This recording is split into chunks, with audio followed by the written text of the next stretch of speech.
Assalamualaikum warahmatullahi wabarakatuh. Saudara-saudaraku para pendengar di mana saja berada, mari kita lanjutkan lagi Mutiara dari Pajajaran, cerita rakyat Jawa Barat. Sekarang bagian yang kelima, yaitu judulnya Patih Arga Gagal Mengemban Tugas. Selamat mendengarkan. Hilangnya Raden Walangsungsang dan Rara Santang dari istana Pajajaran membuat geger seluruh penghuni istana. Para penjaga merasa bersalah dan ketakutan, sementara inang pengasuh Rara Santang menjadi kebingungan. Mereka saling bertangisan. Inang pengasuh melapor kepada Prabu Siliwangi. "Celaka Gusti, Putri Paduka telah hilang." Inang pengasuh melapor sambil meratap sedih. "Apa? Putriku hilang?" Prabu Siliwangi terkejut mendengar laporan inang pengasuh. Matanya terbelalak, seakan-akan tidak percaya bahwa Rara Santang telah raib. "Benar Gusti," jawab inang pengasuh. Prabu Siliwangi memerintahkan kepada para penggawa untuk segera mencari kedua anaknya. Semua sibuk mencari. Orang-orang terdekat dan mengenal baik Walangsungsang dan Rara Santang ditanyai. Tempat-tempat Raden Walangsungsang dan Rara Santang sering bermain didatangi dan diperiksa. Akan tetapi keduanya tidak juga diketemukan. Para penggawa segera melapor pada Prabu Siliwangi bahwa mereka tidak berhasil menemukan kedua putranya. Prabu Siliwangi teramat sedih dan berduka kehilangan kedua anaknya. Setiap hari Prabu Siliwangi termenung, menyesali diri. Sementara sang permaisuri selalu menangis bila teringat kedua anaknya. "Duh anakku, mengapa engkau tega meninggalkan ayah dan bunda? Siapa kelak yang akan menggantikan ayah bila kelak ayah tiada? Ayah tidak bermaksud mengusirmu. Ayah hanya menakut-nakuti agar engkau membatalkan niatmu." "Anakku," ratap Prabu Siliwangi, menyesali diri mengusir putranya, Raden Walangsungsang. "Punggawa," Prabu Siliwangi memanggil salah satu penjaga istana. Punggawa penjaga istana menghadap dengan terpokoh-kokoh. "Cepat panggil Patih Arga menghadap," perintah Prabu Siliwangi. "Daulat Gusti," jawab punggawa ketakutan. Punggawa segera berangkat menuju kepatihan. Tidak berapa lama sampailah punggawa di kepatihan. Setelah mengatur napas sejenak, segera punggawa menyampaikan perintah Prabu Siliwangi.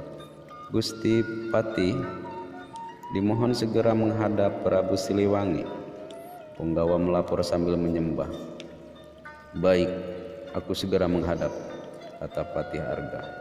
Punggawa mohon diri untuk kembali ke istana Pajajaran. Patih Arga segera berangkat untuk menghadap Prabu Siliwangi. Tidak berapa lama kemudian sampailah Patih Arga di istana Pajajaran. Patih Arga segera menghadap Prabu Siliwangi. "Ada apa gerangan Gusti Prabu memanggil hamba?" Patih Arga bertanya sambil menyembah. "Patih, kedua orang anakku telah pergi entah kemana. Seluruh prajurit telah dikerahkan untuk mencari. Akan tetapi mereka tidak memperoleh hasil. Sekarang aku tugasi engkau mencari kedua anakku itu ke seluruh pelosok negeri. Jangan engkau kembali ke Pajajaran apabila belum berhasil. menemukan kedua anakku. Bawalah beberapa prajurit untuk menyertai perjalananmu. Prabu Siliwangi memberi perintah kepada Patiharga. Daulat Gusti Prabu, hamba mohon doa restu, jawab Patiharga. Prabu Siliwangi memberikan doa restu demi keselamatan dan keberhasilan Patiharga dalam melaksanakan tugas. Patiharga mohon pamit untuk mempersiapkan diri. Patiharga segera mengumpulkan seluruh prajurit Pajajaran dipilihnya. Beberapa orang yang terbaik untuk menemani pencarian Raden Walangsungsang dan Rara Santang. Hari ini aku mendapat perintah Baginda agar mencari kedua putranya, Raden Walangsungsang dan Rara Santang. Kita tidak boleh kembali ke Pajajaran apabila tidak berhasil menemukan keduanya. Patiharga menjelaskan perintah Prabu Siliwangi. Bersiap-siaplah kalian untuk berangkat bersamaku mencari mereka berdua. Daulat Gusti Patih, jawab para prajurit. Para prajurit yang terpilih segera menyiapkan perlengkapan. Setelah semuanya beres, Patiharga memberi aba-aba agar mereka berangkat. Patiharga menaiki kuda kebesarannya. Terlihat Patiharga memimpin di depan, sementara itu para prajurit mengiringi di belakangnya. Seluruh pelosok negeri Pajajaran didatangi, gunung dan lembah dijelajahi, tempat-tempat yang rawan dan angker tidak luput diperiksa. Semua petinggi di daerah dan rakyat Pajajaran dikerahkan untuk ikut mencari Raden Walangsungsang dan Rara Santang. Akan tetapi keduanya tidak juga ditemukan, jangankan wujudnya. Kabar di mana mereka berada pun tidak diperoleh. Walangsungsang dan Rara Santang seakan lenyap di telan bumi. Patiharga merasa sangat cemas. Alangkah malu diriku, aku tidak dapat mengemban tugas Baginda, keluh Patiharga.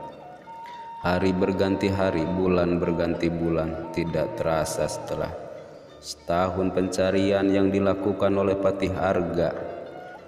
Pada suatu hari sampailah rombongan Patiharga di desa Tajimalelap.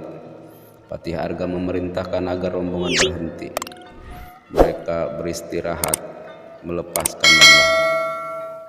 Ketika Patiharga tengah beristirahat, tiba-tiba datang prajurit menyelidiki pelapor. Prajurit penyelidik melapor, Gusti Patih, di desa ini tinggal seorang pandita yang bernama Ki Ajar Sidik. Konon pandita tersebut sangat sakti. Barangkali Gusti Patih dapat meminta petunjuk kepadanya, lapor prajurit penyelidik. Terima kasih prajurit, aku akan pergi ke sana, jawab Patiharga. Patiharga diiringi prajurit pengawal pergi ke tempat Ki Ajar Sidik.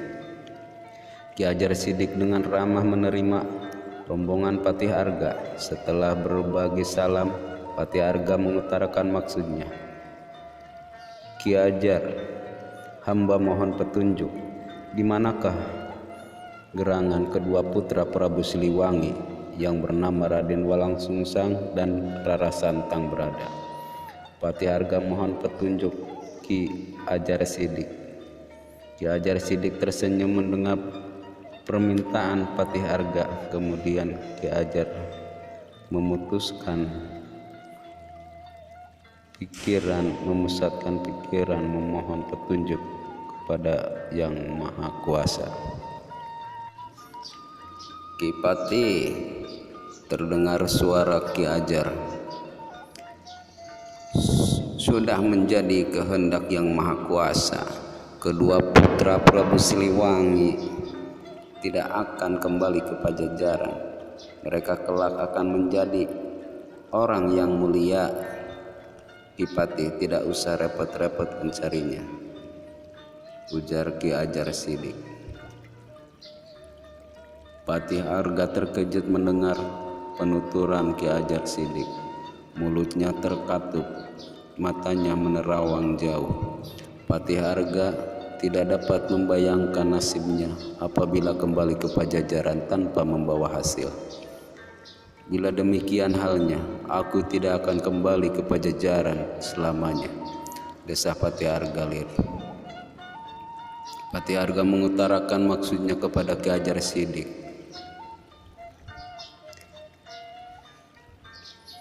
Ki Ajar, hamba merasa malu kembali ke Pajajaran. Hamba telah gagal mengemban tugas. Perkenankanlah hamba menjadi murid Ki Ajar, pinta Patih Arga. Ah, Ki Patih, mengapa demikian tekadmu? Apakah sudah pikir masak-masak? Ki Patih, tanya Ki Ajar menanggapi permintaan Patih Arga. Daripada putih mata, lebih baik hamba tidak kembali ke Pajajaran. Sekali lagi Patih Arga mengutarakan alasannya mengapa enggan kembali ke Pajajaran.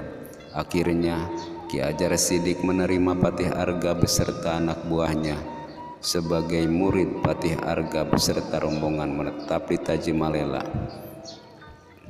Kelak Patih Arga menggantikan Ki Ajar Sidik sebagai Pandita Tajimalela. Patih Arga berganti nama menjadi Ki Patih Arga Pamulih. Demikianlah cerita Patih Arga gagal mengemban tugas. Terima kasih untuk para pendengar. Nanti kita lanjutkan lagi di bagian yang ke-6, yaitu pengembaraan Raden Walang Sungsang. Dan untuk saudara-saudaraku yang baru gabung, silahkan diklik dulu subscribe-nya. Terima kasih banyak. Mudah-mudahan kita semuanya diberikan kesehatan. Amin ya robbal alamin. Terima kasih. Wassalam, sampurasun dengan Bang Opi. Wabillahi taufiq walhidayah. Wassalamualaikum warahmatullahi wabarakatuh.